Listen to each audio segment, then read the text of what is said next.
I've got some Prisma Colors, brand new pack, and I'm going to tell you a quick walkthrough on how to color. So this is the same picture that I just barely finished from the last video, and I went home and my son said, "Dad, did you color that?" And I said, "No." He goes, "Will you?" I said, "Sure." You can't really say no to a 5-year-old, can you? So first thing I'm going to do is take the lightest color and put that down first. Kind of like watercoloring, you want to start with the lightest with Prismacolor, because darker colors will cover over top of lighter colors, but you can never go back all the way unless there's a lighter color underneath. So I'd start out with some light yellow and green, and some light browns, and some skin tones for the background brick. I've got darker colors for some shadows coming in, and you'll notice that this looks like garbage. Prismacolors on plain paper, one layer just doesn't look good. You could do just as good, even better, with colored pencils. The reason that the Prismacolors are my favorite medium since I was in 7th grade, my 7th grade art teacher at Miss Shepherd actually had a bucket of these, and she let me use them, I think partially because she knew that if she didn't, that I'd cause trouble. So she was more than happy to give me the whole bucket and let me utilize my time playing with Prismacolors, and I fell in love. And it's because I found out that you could mix them. So you put the light color down, and you've noticed that I'm putting multiple layers over top of each area. I fixed Raphael's eyes. They didn't really look right, so I fixed them there. And then I'm just putting down the base colors to allow myself a chance to be able to overlay and mix. So this is a cartoon, so there's a lot less mixing involved than if it weren't. You may notice that this video is moving at rapid speed. This coloring took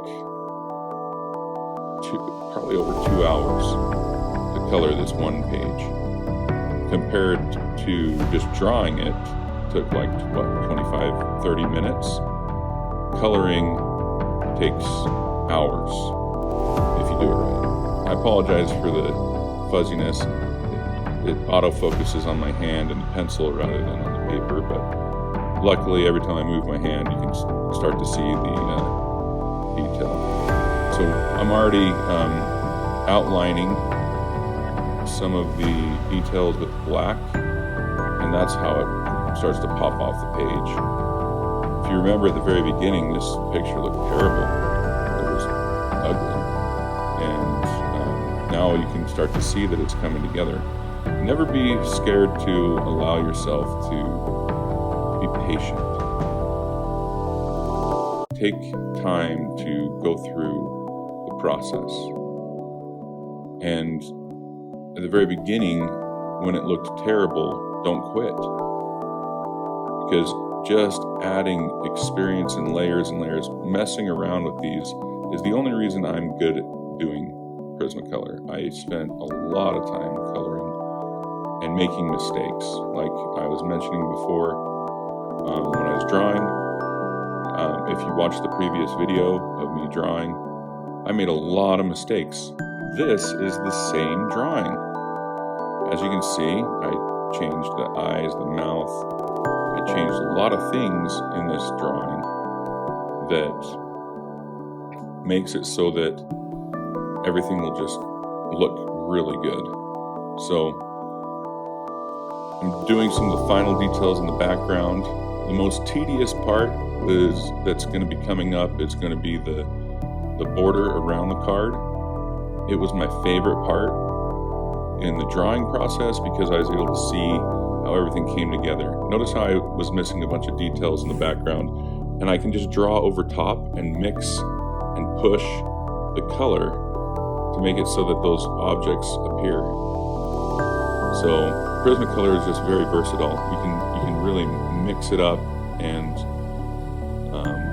make some beautiful, smooth-looking drawings and colors. So I'm going to do some of the brickwork, and the brickwork is a lot of fun to watch because it's coming together. Notice how I'm putting like 4 or 5 different layers of color, and everything's coming together. Now I'm going to do the background, color in the background and make it so that the pattern that made me so happy last time is going to frustrate me this time. The black, you'll notice that Prismacolor doesn't really work well unless you have multiple layers. My minimum to be happy is 3 layers of different pencils. So can you do 3 layers of black? I don't know. You could, but it won't mix. For some reason, the different colors, I don't know what it is, the different colors mix better. So as I'm putting in this black, I'm going to grab and only do 2 layers, but the second layer is going to be not my favorite. It's actually a colorless mixing pencil, and a lot of people love them. I don't, but it's a necessity when it's just black. There you are. Hope you had fun.